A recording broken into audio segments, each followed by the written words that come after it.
We're living in this incredible new age of space exploration. Seriously, forget the old black and white images of nations just planting flags.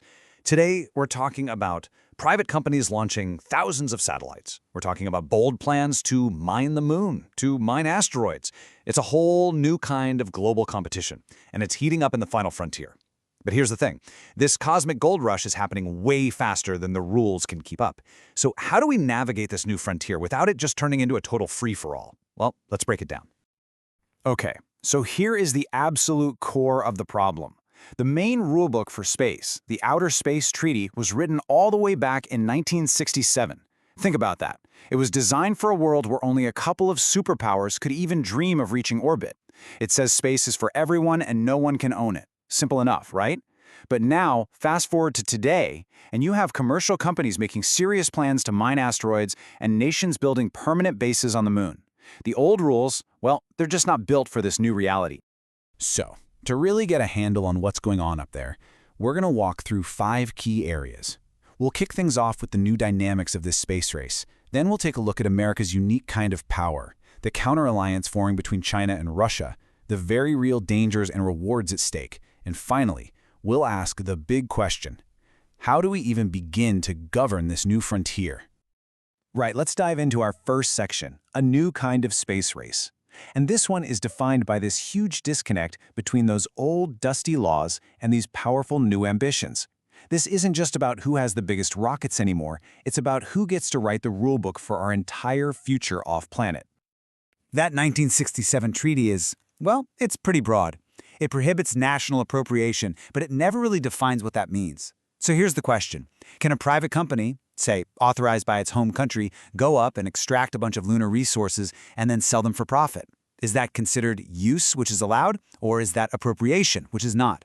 This ambiguity has created this massive legal gray area, a loophole really, that nations and corporations are now starting to fly right through. And this legal gray area is exactly where the United States is making its big play. But it's not just with rockets and rovers. No, it's with a different, much more subtle kind of power. The power to actually shape the rules of the game itself. The key concept we're talking about here is called structural power. It's the ability to set the framework, to define what's normal and what's out of bounds. Think of it this way. It's less like trying to win a single game and more like owning the entire league and getting to write the rule book for all the teams. As you can imagine, this gives you huge long-term advantages in business, in security, and in your international standing. So what does this structural power actually look like in the real world? Well, a really comprehensive Oxford study crunched the numbers, and the result is pretty staggering. U.S. organizations are part of 879 different international space agreements. That's not just a number, that's a map of an incredibly dense and influential global network. Now, for comparison, let's look at China. Chinese organizations have joined 403 of these arrangements. Now, that's a significant number for sure, but it's less than half of the U.S. total. And what's really interesting is that this gap is actually getting wider. And just to be clear, this isn't about who has better tech. This is a raw measurement of network influence, and it shows who is in the driver's seat when it comes to setting the norms for the rest of the world. Okay, I know this chart might look a little intimidating, but it tells a really fascinating story. Just think of it like a social network. Degree centrality, that's basically your number of friends. The US has way more direct partners than China. But eigenvector centrality, that's even more important. It's not just how many friends you have, it's how popular your friends are. The US scores a perfect 1, which means it's connected to all the other really well-connected players.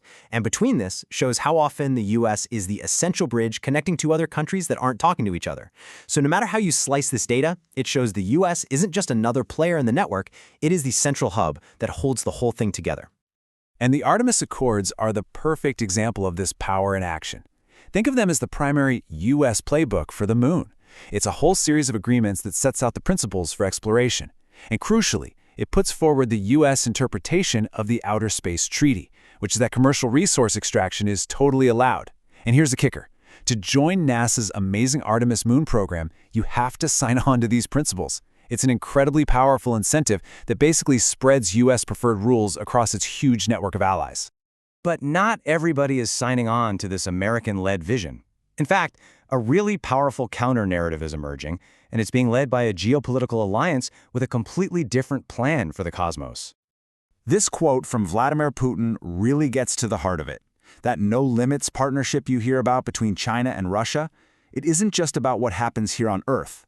They see themselves as key strategic partners in pushing for a multipolar world, and that vision extends directly into outer space. So here we have it, the two competing visions right next to each other. On one side, you've got the US-led Artemis Accords, built on these one-on-one deals with NASA that explicitly give the green light for commercial mining. And on the other, you have the China-Russia-led International Lunar Research Station. It's an intergovernmental project that aims to create a totally separate alternative framework for cooperation, one that directly challenges that US-led order. It's like we're watching the geopolitics of Earth being mirrored in our ambitions for the moon. Now, this division, this split, it isn't just some academic debate. It has real, tangible, high-stakes consequences. Because up there, it's getting incredibly crowded, the potential for conflict is very real, and the riches at stake are almost unimaginable. Okay, first, the crowds. Just look at this breakdown of what's actually floating around in Earth's orbit. It's kind of shocking, right? Only 15% are satellites that are actually working. The vast majority is just junk. Dead satellites, old rocket stages, and millions of tiny fragments from past collisions and explosions, all whipping around the planet at thousands of miles per hour. A single collision could create thousands more pieces of debris, threatening this cascade effect that could make some orbits totally unusable. And then there's the threat of actual conflict. Counterspace weapons aren't science fiction anymore. They're a reality, and they come in a lot of different forms. You've got kinetic weapons that physically smash into satellites. You have non-kinetic weapons that can blind them with lasers. Electronic warfare can jam critical GPS and communication signals we rely on every day. And of course, cyber attacks can try to hijack a satellite's own systems. Our reliance on space makes these weapons a profound threat to our entire modern way of life.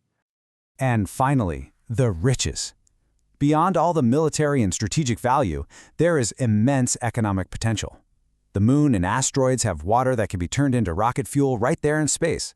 They have rare metals for all our electronics, and even helium-3, a potential fuel for clean nuclear fusion. And this all raises the central trillion-dollar question that's driving this new race. Who gets to claim it all?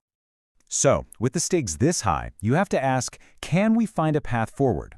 And this brings us to our final section, the search for a way to actually govern the final frontier and hopefully avoid a future of chaos and conflict. As we've seen, the current path we're on is leading towards fragmentation. You have a US-led bloc using its structural power to set the rules through agreements like the Artemis Accords, and you have a China-Russia bloc building a completely parallel system. This two-bloc system, well, it's just not a sustainable recipe for the safe and peaceful development of space. It's why we urgently need a different approach. One really promising idea that's been gaining traction is to add something called a Conference of the Parties, or a COP, to the Outer Space Treaty. We see this with climate change treaties. Now, it's not about rewriting the whole treaty. That's incredibly difficult to do. Instead, it creates a regular forum where all the countries who signed it can meet to negotiate and agree on binding interpretations of that original vague language. It's a way to thicken the treaty, to make it relevant for the 21st century. So how would this actually work in practice? Well, first you establish a neutral forum for everyone to meet. Then you could start by tackling those ambiguities we talked about, getting binding, shared definitions for key terms like appropriation. That alone would provide legal certainty for everyone. From there, you could address really urgent practical problems like managing space traffic. And over time, by building trust and using a bit of diplomatic pressure, this forum could help find consensus on the really tough stuff, like how to share the benefits of space resources. And that leaves us with the ultimate question. The path we choose in the next few years is going to define our future in space. It's going to be a domain of cooperation, a shared heritage for all of humanity, governed by rules we all agree on?